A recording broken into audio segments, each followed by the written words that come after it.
हाय student, last व्हिडिओमध्ये आपण structure of electric bulb हे लर्न केलं आणि त्याचबरोबर ओपन सर्किट आणि क्लोज सर्किट काय असते तर हे देखील लर्न केलं.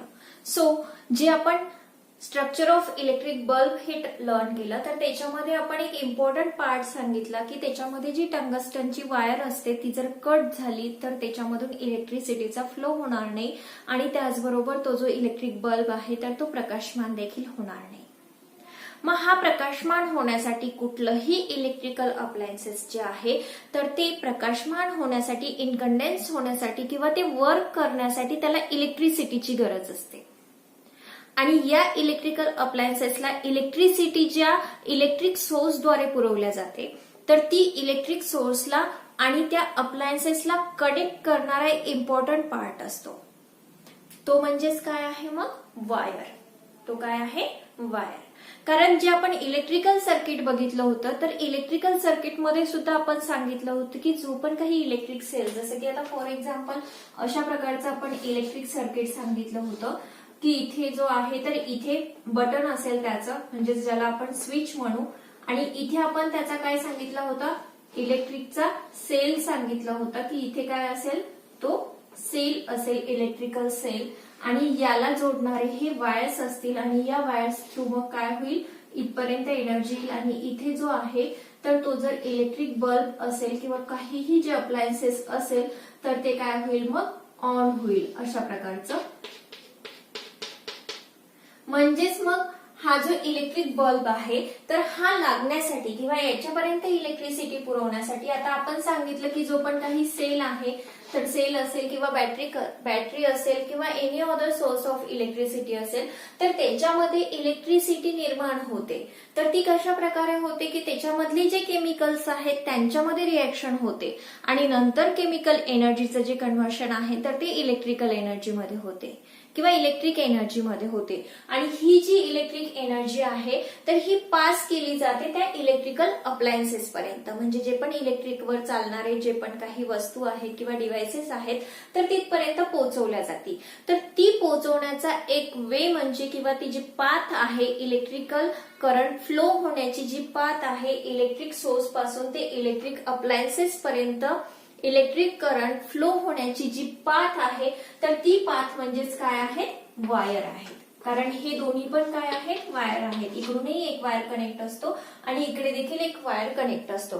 कारण इकडे जर पॉझिटिव्ह टर्मिनल असेल तर इकडे सेलचं काय असतं, निगेटिव्ह टर्मिनल, आणि ते दोन्ही टर्मिनलला जोडणारं किंवा दोन्ही टर्मिनलला कनेक्ट करणारी ही जी वायर असते तर ही सोर्स ऑफ इलेक्ट्रिसिटी पण असते आणि त्याचबरोबर त्याच्यावर चालणारं जे अप्लायन्सेस आहे तर त्याला देखील कनेक्ट असते. आणि या वायरच्या थ्रूच मग इथे जर इलेक्ट्रिसिटी तयार झाली तर ही इलेक्ट्रिसिटी या वायरमधून फ्लो होते आणि फ्लो होऊन या इलेक्ट्रिक अप्लायन्सेस पर्यंत येते, म्हणजे या इलेक्ट्रिक बल्ब पर्यंत येते आणि नंतर तो जो बल्ब आहे तर तो काय होतो, इनकंडेन्स होतो, म्हणजेच प्रकाशमान होतो. म्हणजेच मग इलेक्ट्रिसिटी फ्लो होण्याचा सगळ्यात मेन जो पार्ट आहे तो म्हणजे काय आहे तर वायर आहे. जर वायर नसेल तर आपण त्या इलेक्ट्रिक सोर्स पासून ती जी एनर्जी आहे, इलेक्ट्रिकल एनर्जी, तर ती त्या अप्लायन्सेस पर्यंत पोहोचू शकलो नसतो.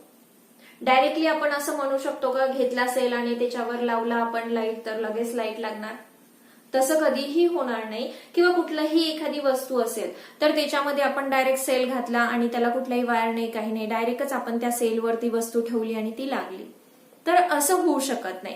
म्हणजेच त्याचे जे पॉझिटिव्ह अँड निगेटिव्ह टर्मिनल आहे तर त्याला कनेक्ट करून नंतर त्या अप्लायन्सेसला कनेक्ट करणारी जी वायर असते तर त्याच्यामुळेच हे जे इलेक्ट्रिक सर्किट आहे तर हे इलेक्ट्रिक सर्किट कम्प्लीट होते.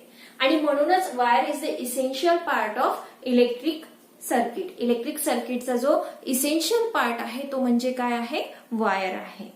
आणि मग हे जे वायर आहे तर हे बनवण्यासाठी आपल्याला दोन मटेरियल्सचा यूज करावा लागतो. कारण बरेचसे असे, आता जर आपण बघितले तर बरेचसे असे मटेरियल्स असतात की ज्याच्यामधून इलेक्ट्रिसिटी फ्लो होऊ शकत नाही आणि काही असे पण मटेरियल्स असतात की ज्याच्यामधून इलेक्ट्रिसिटी इझिली फ्लो होऊ शकते.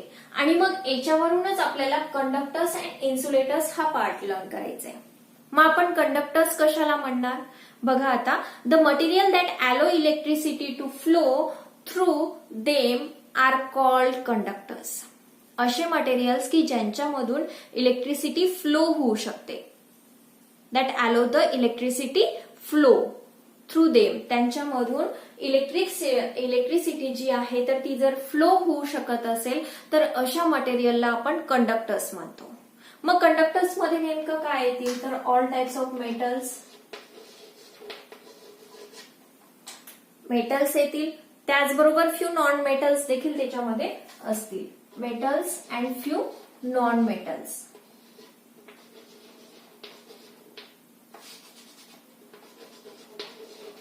तर यांना आपण म्हणणार मग कंडक्टर्स.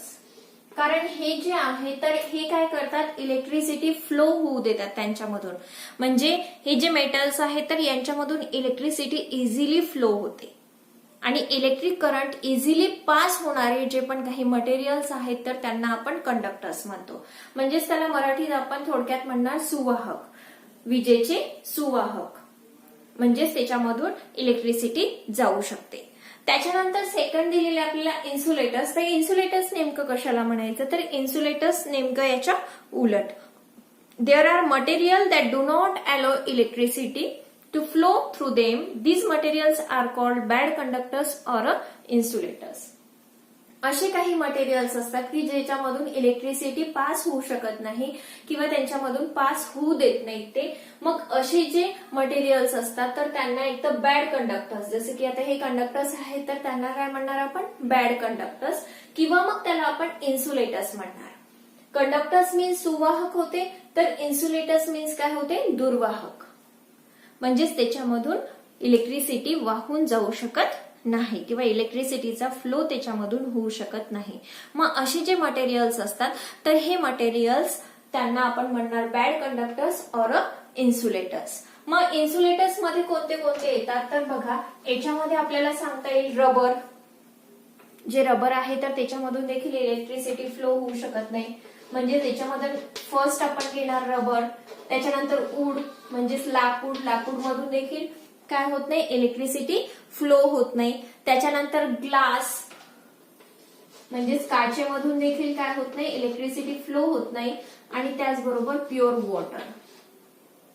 प्युअर वॉटर जे असेल तर त्या प्युअर वॉटर शुद्ध पाण्यामधून देखील इलेक्ट्रिसिटी काय होऊ शकत नाही फ्लो होऊ शकत नाही. म्हणजेच these are the examples of insulators. Rubber, wood, glass and pure water. आणि कंडक्टर्सचे एक्झाम्पल्स काय देणार आपण metals and few non metals. काही धातू म्हणजे धातू आणि काही अधातू. तर हे काय असतील कंडक्टर्स ऑफ हीट. मग आता बऱ्याचदा काय केलं जाते की जे पण काही आपल्या घरामध्ये इलेक्ट्रिकल वायर्स यूज केले जातात तर त्याच्यामध्ये कंडक्टर्स अँड इन्सुलेटर्स दोघांचा पण यूज केला जातो.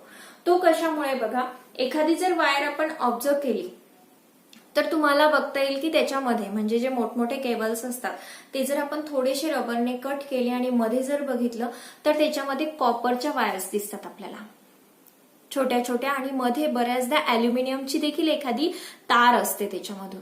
कारण अॅल्युमिनियम मधून देखील काय होते इलेक्ट्रिसिटी फ्लो होते. Aluminium is also the conductors of electricity. आणि त्याचबरोबर जे कॉपर आहे तर कॉपर म्हणजे मेटल्स जे आपण सांगितले की कंडक्टर्स ऑफ इलेक्ट्रिसिटी तर त्याच्यामध्ये कॉपर हे येईल. म्हणजेच कॉपर वायरचा जे कंडक्टर्स आहे तर त्याचा मध्ये वापर केला जातो आणि त्याच्या वरती जे कव्हरिंग असते तर ते इन्सुलेटरचं कव्हरिंग असते. कारण मॅक्झिमम जे केबल्स किंवा वायर्स आपण बघतो तर त्याच्यावरती आपल्याला रबरचं कव्हरिंग दिसतं. मग हे जे रबरचं कव्हरिंग आहे तर these are the insulators of electricity. आणि ते आपल्या सोयीसाठी तयार केलेलं असते की जेणेकरून वरती आपण जर हँडल केली वायर तर ते इन्सुलेटर्स असल्यामुळे त्याच्यामधून जी इलेक्ट्रिसिटी फ्लो होणार आहे ती आपल्यापर्यंत पोहोचणार नाही किंवा आपल्यामध्ये येणार नाही आणि आपल्याला इलेक्ट्रिक शॉक पासून आपलं प्रोटेक्शन होऊ शकेल. आणि मध्ये जी वायर झालेली असते तयार केलेली असते किंवा मध्ये जी वायर टाकलेली असते ती कॉपर किंवा मग जे अॅल्युमिनियम किंवा मग अदर काही जे मेटल्स आहेत तर त्यांच्यापासून बनलेले असतात की ज्याच्यामधून इलेक्ट्रिसिटी इझिली फ्लो होऊ शकेल. परंतु त्या इलेक्ट्रिसिटीपासून आपल्याला काही अडथळा निर्माण होऊ नये किंवा आपल्याला प्रोटेक्शन व्हावं आपलं म्हणून त्याच्यावरचं किंवा आपल्याला इझिली ते वायर्स हँडल करता यावेत म्हणून त्याच्यावरती ते रबरचं कोटिंग असतं की जेणेकरून ती इलेक्ट्रिसिटी आपल्यापर्यंत पास होणार नाही. मग बऱ्याचदा बघा हे जे इन्सुलेटर्स आहेत the best insulators in the world is made up of Teflon. जे सगळ्यात बेस्ट इन्सुलेटर आहे तर ते कशापासून बनलेलं असते? Teflon. And a kind of plastic. ते टेफ्लॉन कशाचा आहे? एक प्लास्टिकचाच प्रकार आहे. It is the short form of polytetrafluoroethylene. आणि हा जो टेफ्लॉन आहे तर हा एक शॉर्ट फॉर्म आहे कशाचा? सो पॉलिटेट्रा फ्ल्युरोइथिलीन याचा एक शॉर्ट फॉर्म आहे. आणि टेफ्लॉन नावाचं हे जे मटेरियल आहे तर ते वायरच्या कव्हरिंगसाठी यूज केलं जाते की जेणेकरून त्याच्यामधून फ्लो होणारी इलेक्ट्रिसिटी पासून आपलं प्रोटेक्शन व्हावं आणि आपल्याला इझिली हे जे इलेक्ट्रिक वायर्स आहेत तर ते इझिली आपल्याला हँडल करता यावेत. आणि त्याचबरोबर मध्ये जे यूज केलेले असतात तर ते कंडक्टर्स असतात की जेणेकरून त्याच्यामधून इलेक्ट्रिसिटी इझिली फ्लो व्हावी. अशा प्रकारे मग आज आपण कंडक्टर्स अँड इन्सुलेटर्स हा पार्ट लर्न केला. नेक्स्ट पार्ट आपण नेक्स्ट व्हिडिओमध्ये बघूयात. थँक्यू.